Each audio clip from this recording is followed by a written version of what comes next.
Social media पर जैन समाज के सबसे लोकप्रिय चैनल न्यूज चैनल महालक्ष्मी की ओर से आप सभी को आज फिर सादर जय जिंद के साथ कुछ अनोखी बात करेंगे आपसे आज। कभी आपने इस पर चिंतन किया है? हमें कोई कष्ट होता है, तकलीफ होती है, कुछ भी होती है, हम अपने साधु संतों गुरु के पास पहुंच जाते हैं, हाथों दिखाने लगते हैं, बात बताने लगते हैं और वह घटनाक्रम का तुरंत इलाज बताने लगते हैं। समाज की कोई बात हो, कोई रोग की बात हो, कोई बीमारी की बात हो, कोई राष्ट्रीय स्तर की हो, अंतर्राष्ट्रीय स्तर की हो, वह कैसे घोषणा कर देते हैं? वह कहते हैं जो उनकी बात होती है ना, वो कहते हैं पानी पर पड़ी नहीं, पत्थर पर पड़ी लकीर के सामने सत्य हो जाती है।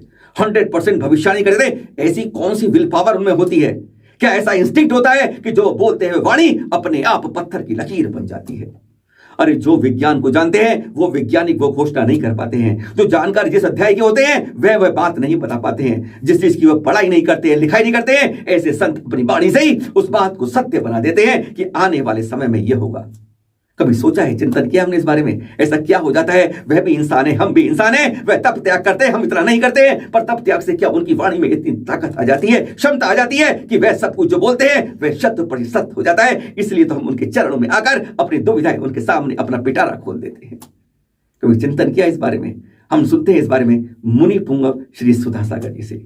वह बताते हैं इसका राज कि आखिर ऐसी विल पावर इंस्टिंक्ट कहां से आती है किसी संत के पास। कभी कभी होता है अपने साधना के सूत्रों को जाना नहीं जाता।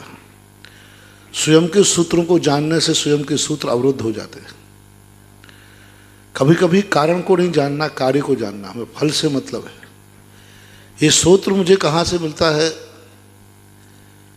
मैंने भी कभी जानने का प्रयास नहीं किया और मैं जानना भी नहीं चाहता हूँ। मैं तो यह जानना चाहता हूँ कि मुझे सदा स्रोत मिलता रहे। जय हो। क्योंकि मुझे मालूम है कि जिस दिन मुझे वो स्रोत पता चल जाएगा, पता कर लूँगा, उसी दिन शायद वो स्रोत बंद हो जाए।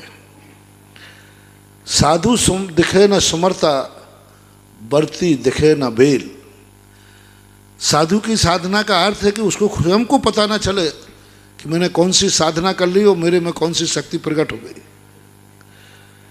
तो वह शक्ति, वह साधना दिन दूनी रात चौगनी बढ़ती है।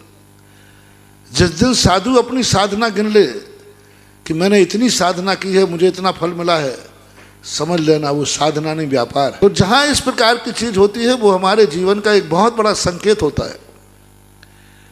इसलिए इन सब चीज़ों के लिए मुझे कहाँ से स्रोत मिलता है, भगवान करे मुझे अपनी शक्तियों का कभी मुझे ज्ञान ना हो, और मैं कहाँ से स्रोत प्राप्त करता हूँ ये मुझे भी पता नहीं चले। बस मुझे तो जब जरूरत पड़े उस चीज़ की आवश्यकता हो जाए, मेरे सत्य कहाँ से आता है ये मैं नहीं जानना चाहता हूँ। मेरी तमन्ना है मेरे मुख से जो निकले वह सत्य हो जाए। जय हो, जय हो। कभी चूक भी हो जाए तो भी सत्य हो जाए, कभी चूक भी हो जाए, बस ये जरूर मेरी भावना है। अब वो सत्य मेरे कहाँ से आएगा मुझे कोई जानने की जरूरत नहीं है। मेरे पास तो जानने के लिए यही बहुत है कि जो सामने मिलता है उसकी महिमा को समझ लो, यही काफी।